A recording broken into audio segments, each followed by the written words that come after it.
to another episode of Iconic Freedom, the formula. We are creating a formula, a standard, through accountability and responsibility, owning our choices and being able to respond to those choices. Let each care for self and all will be cared for. So today we're going to continue the interview that I had with Joann, JoJo.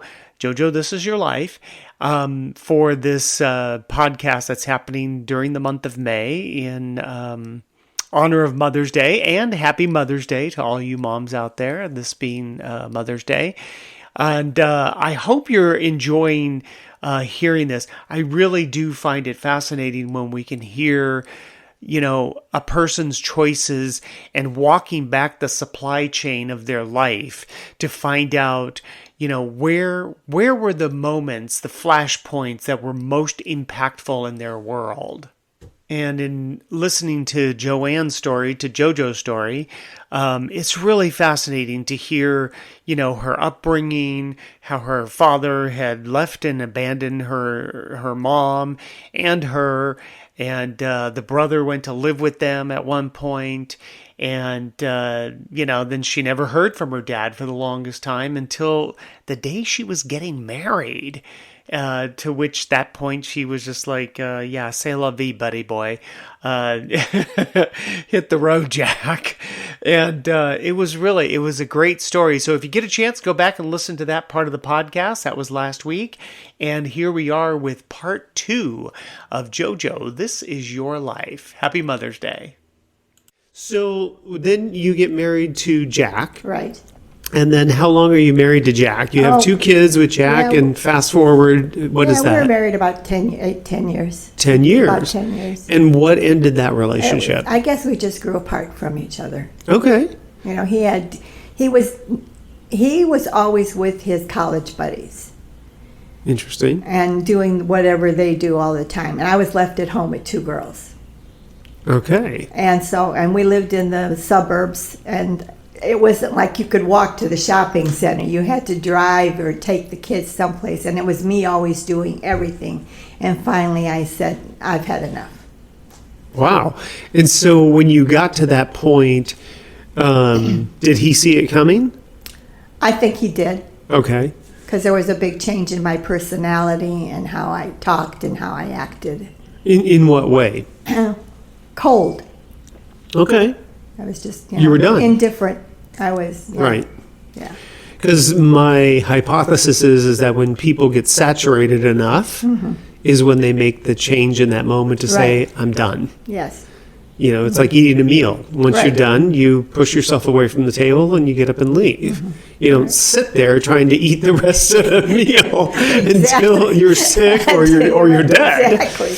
Although I guess some people would do that.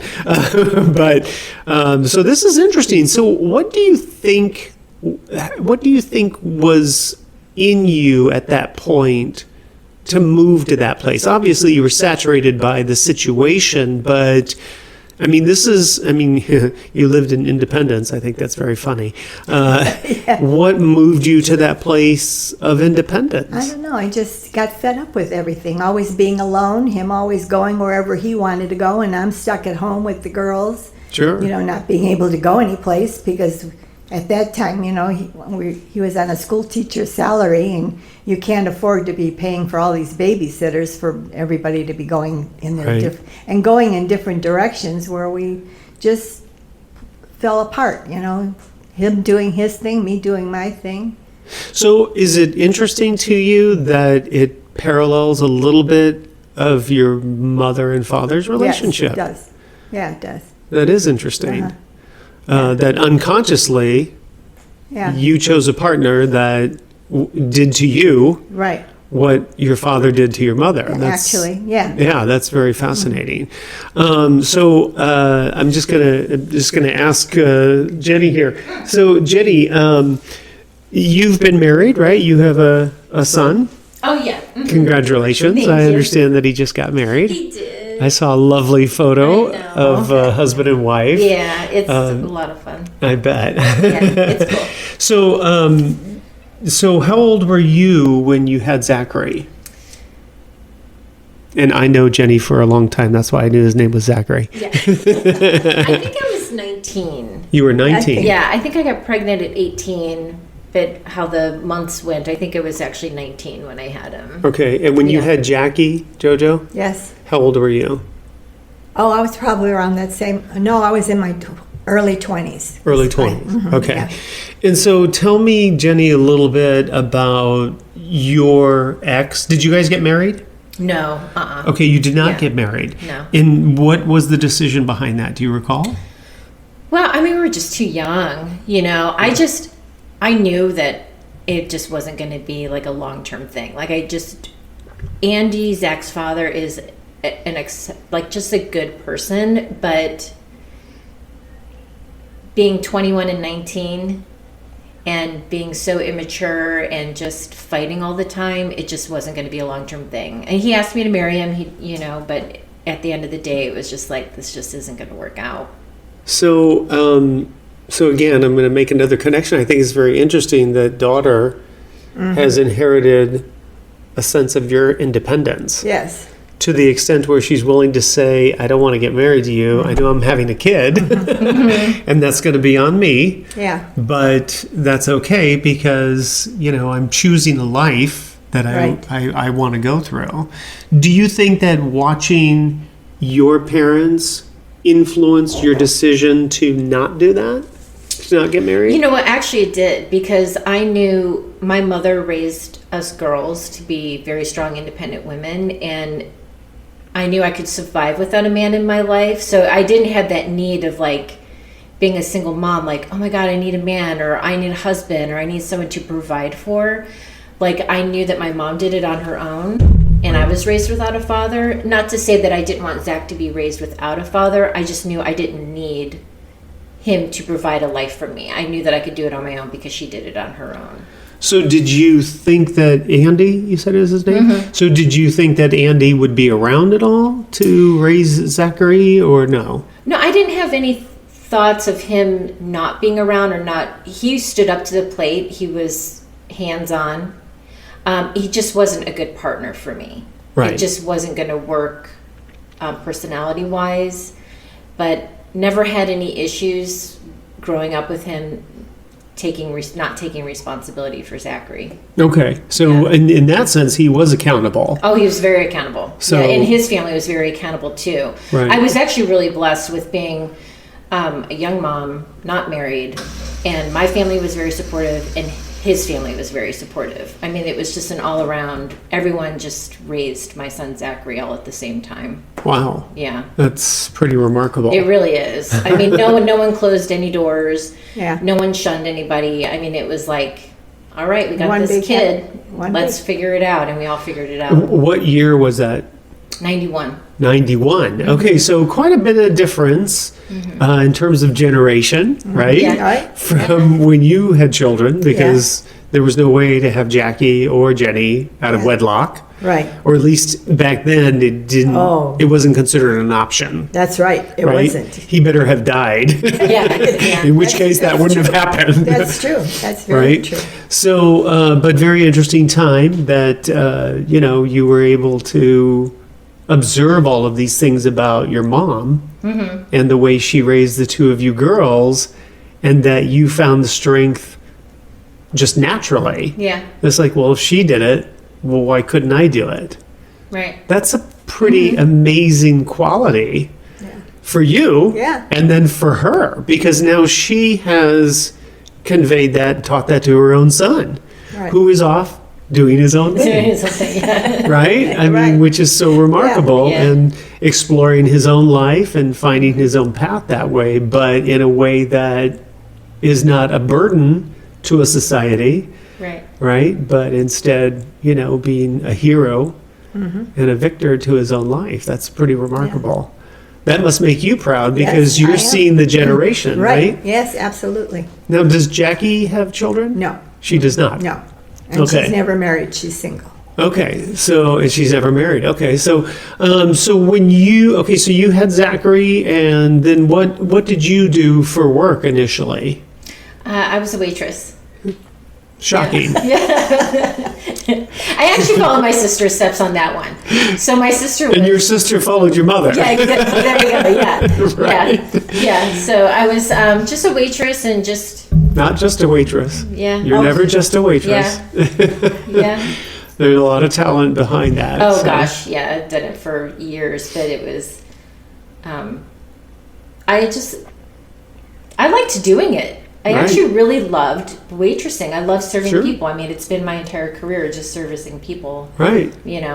All day long. So. And you have a good personality for it. Yeah, thanks. As Dan would say, you'd probably be a good nurse. Yeah. You should have gone into nursing. I know, I should be a nurse. We just had dinner last night at Blanco, and there was a woman there, and she just had the most lovely personality, and how she managed and interacted with everyone. And Dan made the comment, he said, she'd be good for nursing if she hasn't already been doing it. So we asked her later on, are you in school? And she goes, I was for nursing. Yeah. Get out. Started laughing. Shout out to you, Dan and John. John asked the question. Okay, so this is lovely that these qualities that you developed in yourself really got transferred, right, to your children, which I think is amazing, and to your grandchildren, Right, yes. your grandchild, Yes. and who knows, before a great grandchild. Yes, Yeah, that'd be great. We'll see. No pressure, Zachary. So this is quite lovely. So, but how did you meet Andy? Oh gosh, so I met him. I worked at Summit Mall, and worked at this little store called Little World, and it was like a little knick-knack little store. It had all these cute little like figurines and just tchotchke kind of stuff, and I worked there. And my good friend at the time, Lori, worked next door at a floral shop, and we were leaving the mall one day together because we closed the mall down. And I just remember seeing this guy just like walk up to Lori because she knew him. And I was like, who is that? And she's like, oh, that's just a childhood friend. Our parents work together. And I'm like, okay, well, he's really cute. And somehow we got connected through her. And I really don't know how. It was like through a party, or he kept coming to the mall to see Lori. And then he would see me. And like we all just kind of just started hanging out together. And so then how long was it before you like went on an official date with him, you think? I don't know, like back then it was different. Like we didn't have like go out on a date. We just hang out like all the time with groups of people. So we never had the official like, will you go out with me or anything. Like it's different. Like nowadays you have to be like, are we exclusive? Where back then it was like, I like you, you like me. Let's just see where it goes. It was just presumed. Yeah, exactly. So I mean, Good word. I mean, like several months we just like all hung out together. And then it became a little more like obviously just us just kind of like hanging out and stuff like that. So wow. I don't think we ever had the conversation of like we're in a relationship. It was like we're in a relationship. This is how it was back then. And then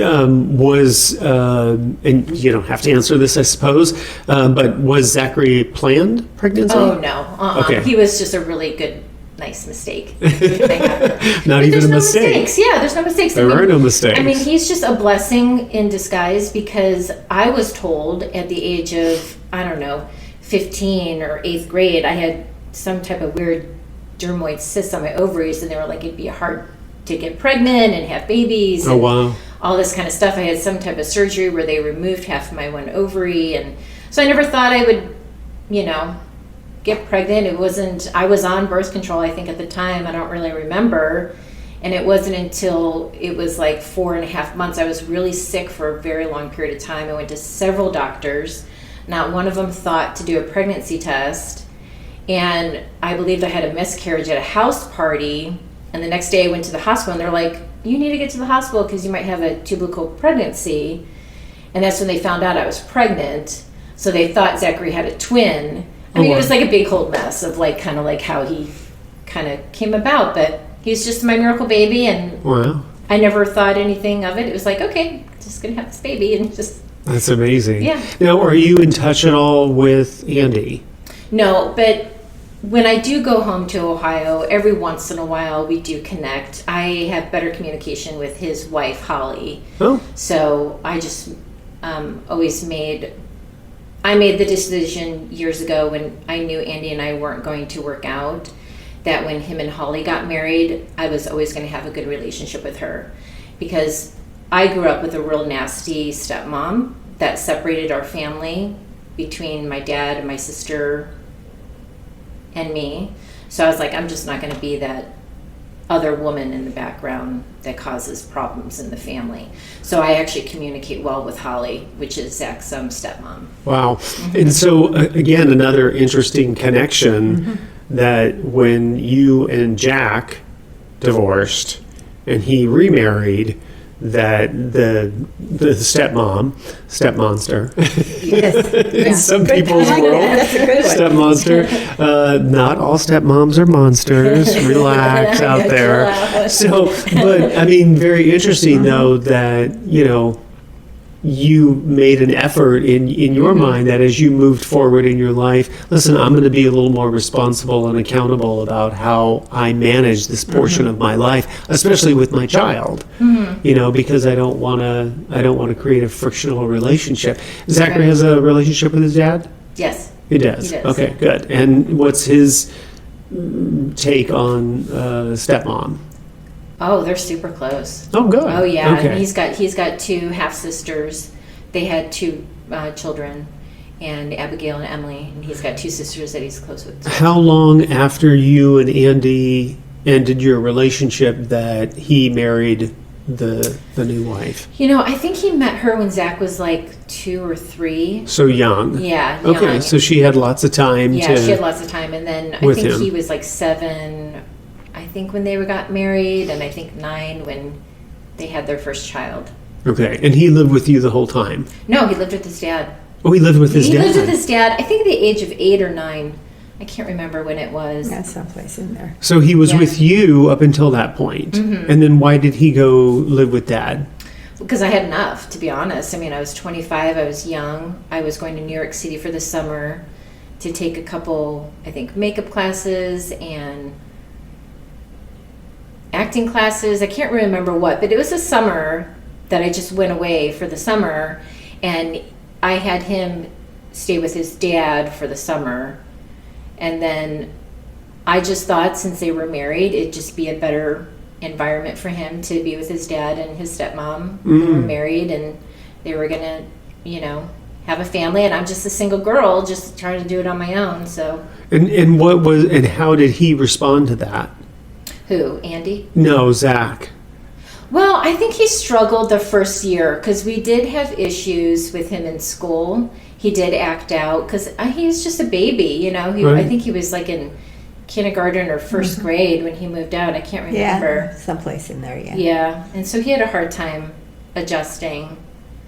But overall, I mean, It all worked it all out. worked out, yeah. And then what did you do when you came back and you made the suggestion, hey, it'd probably be better if Zach lived with you, given your situation? What did you wind up doing for work? Still just waitressing. Okay. Yeah, I was just, I didn't have any plans to go to school or go to college or anything like that. I was just a young girl, just having fun, just Sure. going out, hanging out with friends, and working and staying at home. And Now, did you live with your mom at the time? Mhm. Oh, yeah. Okay. Now, so you lived together when Zach was there then, too? Yes. oh yeah, Oh, okay. So Yeah. he was at Yeah. home as Yeah. well. So Yeah. grandma was there then Yeah. to help raise him. Right. oh yeah. Yeah. Another oh, yeah. interesting connection. Yeah.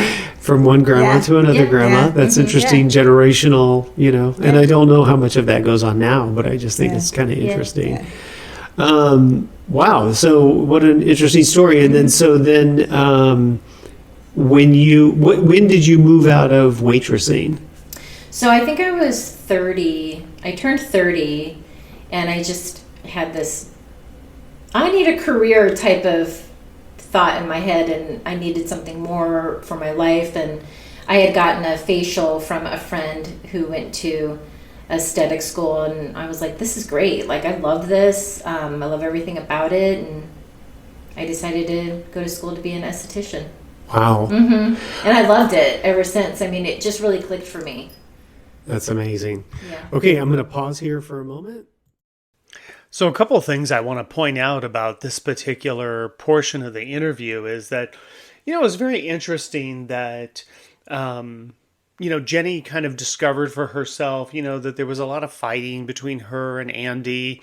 And she realized that, she came to a point of understanding, now is the time for me to go, that this is not going to work and we need to end this.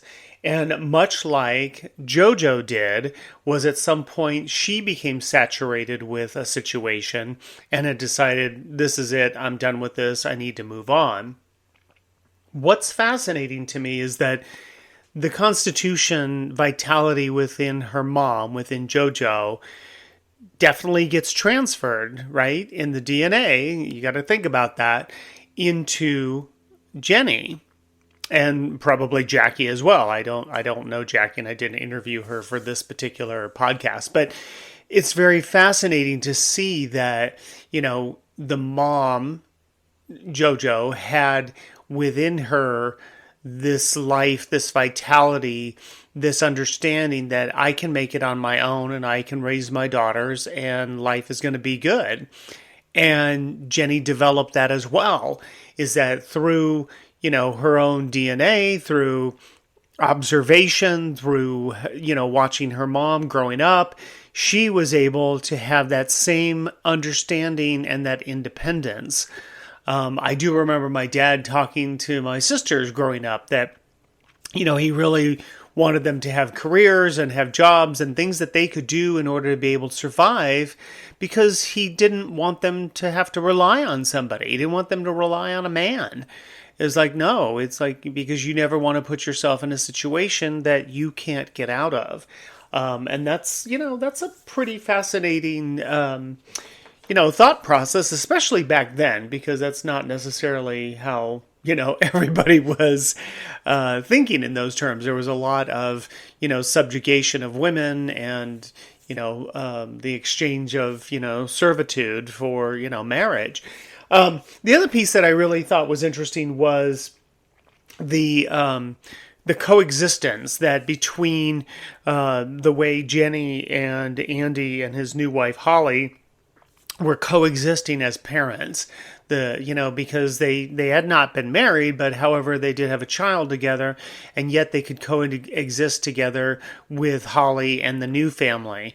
And, what a lovely transition that is, especially for kids, when they're young, like Zachary was, and he's able to assimilate and kind of integrate the situation. A little rough at first, probably because he's young and, he wants his mom.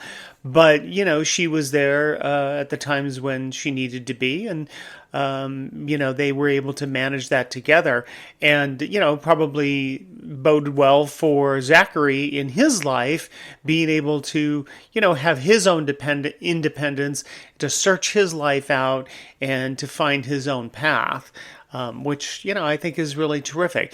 These are great qualities, right, to be able to extend to your children, to teach your children that, take ownership of your life, be able to respond to the choices that you make, whatever you want them to be, and, in every effort, try not to do any harm to anyone. So that is not a bad thing. And we are at the end of another podcast. Thank you so much for joining me. Happy Mother's Day to all you moms out there. I hope you're enjoying your time together with your family. Hey, share this with your family and friends. You never know how it might help them. And if you'd like, subscribe to the podcast, hit that like button, and feel free to check out my book at lulu.com. Let each care for self, and all will be cared for. See you next week with part 3.